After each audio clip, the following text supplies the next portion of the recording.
November 29, 1970. Isdal Valley, Norway. A place the locals call the Valley of Death. Two hikers found her.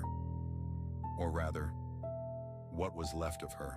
She was lying face up, burned. Around her, sleeping pills, more than 50 of them, an empty liquor bottle, 2 suitcases, and something else. Something that would take investigators 50 years to begin to understand. The labels on everything she carried had been removed. Scissors cut, deliberately. Every single tag, every brand, every serial number. Someone had made sure she could not be traced. Police arrived, photographs were taken. The body was transported to Bergen. An autopsy was performed. The official conclusion, suicide. But investigators couldn't shake one question. Who do you burn to disappear? She was somewhere between 25 and 40 years old. Dark hair, medium height. Her hands showed no signs of manual labor. Educated hands, careful hands. Hands that had spent time being very careful indeed. In her suitcases, 7 passports, 7 different names, 7 different nationalities.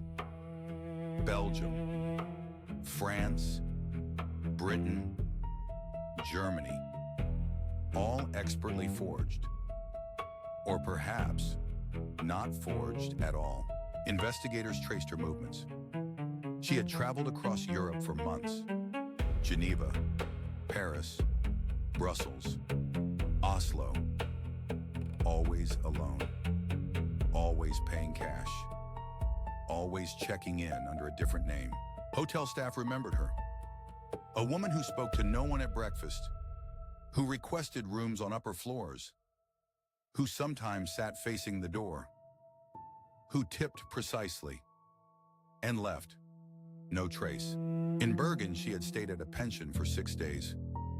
The owner described her as polite, quiet. She spoke Norwegian with no accent. She also spoke French, German, English, Italian, Flemish. 6 languages, flawlessly. A witness saw her at the train station on the 23rd of November. She was watching the arrivals board, not checking departures. Arrivals. She was waiting for someone who never came. Among her belongings, a coded note. 69 characters. No known cipher. Cryptographers from 4 countries have studied it. In 50 years, no one has broken it. She had purchased hiking boots 2 days before her death. New, still creased at the toe.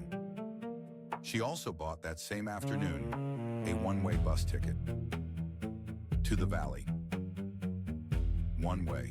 The sleeping pills found scattered around her were of a type not sold in Norway. Not in Scandinavia at all. She had brought them with her. From somewhere. She had planned this. Or someone had planned it for her. By 1971, Interpol had been contacted. By 1972, the case had quietly closed. Officially, unidentified female, suicide. But in Bergen, the local detective who had worked the case refused to accept that. He kept the file on his desk for 30 years. The spy theory. It was the Cold War. Norway was a NATO border state. Bergen was a port city with significant military traffic. A woman with 7 identities and an unbroken cipher code fits a particular kind of profile.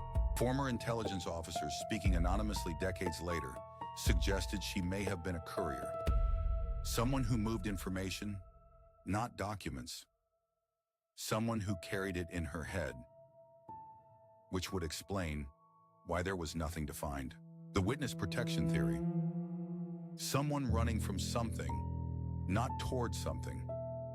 Perhaps she had testified. Perhaps she had seen something. Perhaps the 7 names were not preparation, but survival. A third theory emerged in 2017 when a Norwegian documentary team found a new witness. A man who had seen her the night before she died. She was not alone. A man accompanied her to the valley entrance, then turned back. Who was the man?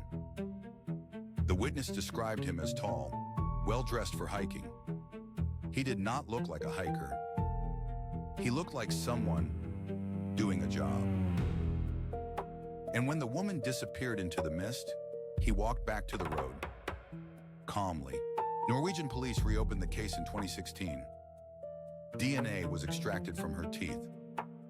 It was run through every database available. European, American, international. No match. Whoever she was never reported missing. Think about that for a moment. Somewhere in the world, someone knew her. A mother, a colleague, a handler. Someone knew she was gone and chose not to come forward. In 2019, facial reconstruction was attempted. Artists created a composite from the skull. It was distributed across Europe. 17 people called in. 17 different names. None of them matched anything. She was everywhere and nowhere. Here is what we know for certain. She was careful. She was educated. She was multilingual. She had resources. And she had, and at some point in her life, decided that her real name was a liability. There are people who disappear by accident, and people who disappear by design. The Isdal woman had designed her disappearance for years before she ever set foot in that valley. Layer by layer, name by name. Some researchers believe she was Belgian. The handwriting on her notes matches a Central European education system. Her shoes were purchased in Geneva. One of her passports used a Ghent address that once existed. A real address, now demolished. A 2023 podcast brought new attention to the case. Hundreds of thousands of listeners. Tips poured in from across Europe. One woman in Brussels wrote, she believed it was her grandmother. She was never answered. The investigation had gone cold again. November 29, 1970. She walked into the valley. She did not come back. Whoever she had been, she had decided or had been decided for that she would end in that place. Anonymous. Unreachable. Gone. The Bergen police still list the case as open. Her remains are buried in a cemetery there. The gravestone reads, Isdal woman. Died November 1970. No name. No age. No country. Every few years, someone comes forward. Someone who thinks they recognize the face in the reconstruction. A teacher from Lyon. A researcher from Vienna.